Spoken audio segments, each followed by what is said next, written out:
تازہ ترین ویڈیوز کے لیے چینل کو سبسکرائب کر کے بیل آئیکن اور آل نوٹیفیکیشن پر کلک کریں تاکہ آپ کو ملے ہر خبر سب سے پہلے۔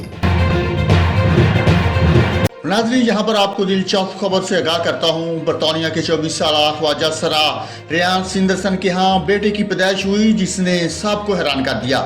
برطانوی میڈیا رپورٹس کے مطابق مانچسٹر سے تعلق رکھنے والے ریان نامی خواجہ سرا نے اپنے انٹرویو میں کہا کہ میری پیدائش بطور لڑکی ہوئی تھی، لیکن بعد میں مجھے اپنے اندر کچھ تبدیلیاں محسوس ہوئیں، جس کے بعد میں نے اپنی جنس تبدیل کروائی۔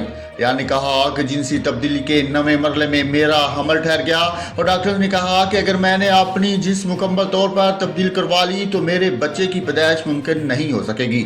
خواجہ سرا نے کہا کہ میں نے بچے کی پیدائش کے سبب اپنی جنس مکمل طور پر تبدیل نہ کروانے کا فیصلہ کیا، جبکہ میں اس عرصے کے دوران مردانہ جنسی ہارمونز ٹیسٹوسٹیرون لیتا رہا، لیکن جب حمل کا معلوم ہوا تو میں نے ہارمون لینا چھوڑ دیے۔ انہوں نے کہا کہ میرے ہاں بیٹے کی پیدائش ہوئی ہے، جس کی عمر اب 2 برس ہے، اور بیٹے کا نام ہینڈرک ہے۔